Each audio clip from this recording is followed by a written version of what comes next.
பறவைங்க மாதிரி பறக்கிற வௌவால்கள் ஏன் பறவைங்க மாதிரி மரக்கிளைக்கு மேலே உட்காராம தலையில தொங்குன்னு தெரியுமா? அதை பற்றி இந்த வீடியோவில் பார்க்க போகிறோம். வௌவால்கள் அப்படின்னு சொன்னாலே நமக்கு வர்றது தனித்துவமான அழகான அற்புதமான ஒரு பாலூட்டி.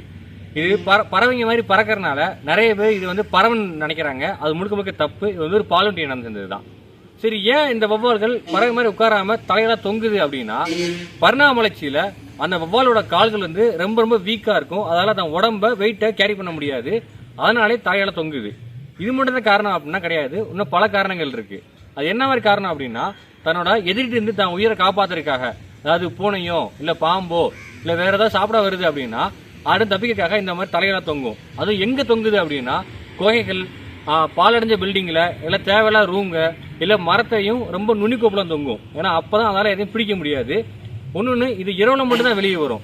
அதனாலேயே இதுக்கு வந்து பகல்ல ஓய்வெடுக்கிறதுக்கு அதிகமான இருட்டு தேவைப்படுது. அதனால தான் குகைக்குள்ள அதிகமா அந்த வௌவாலை பார்க்க முடியும். இன்னொன்று என்னன்னா, இந்த வௌவால்களுக்கு வந்து கால்கள் வந்து ரொம்ப வீக்கா இருக்குன்னு இல்லை. ஸோ அதனால பறவைங்க மாதிரி கீழே இருந்து அப்படியே மேலே பறந்து போக முடியாது. இப்போ தலையில தொங்குறதுனால என்ன ஆகும் அப்படின்னா, தொங்கிட்டு இருக்கும்போது இப்போ அதுக்கு ஏதாவது டிஸ்டர்ப் பண்ணுறோம் இல்லை ஏதாவது பறந்து போகணும் அப்படின்னா அது அங்கேருந்து அப்படியே கீழே விழுகும். அந்த புவி பிசைக்கு மொத்த பாடி கீழே வரும். அப்படி கீழே வரும்போது ரெக்கையை வைக்கும் போது அது ஆட்டோமேட்டிக்காக டேக் ஆஃப் கிடைக்கும். டக்குன்னு ரெக்கையை வைக்கும் போது ஈஸியாக மேலே பறந்து போகும். அதுக்காகவும் பரிணாம வளர்ச்சியில் இந்த மாதிரி வௌவால்கள் வந்து தலைகளாக தொங்குது.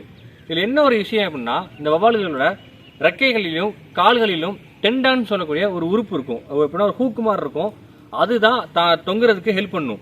அதுக்கு எந்த ஒரு மசில் பவரும் தேவையில்லை. எலாஸ்டிக் மாதிரி தான். டக்குன்னு தேவைப்பட்ட போட்டுக்கிறோம், டக்குன்னு தேவையெல்லாம் எடுத்துக்கிறோம். அதை வச்சு தான் அந்த வௌவால்கள் தலைகளாக தொங்குது.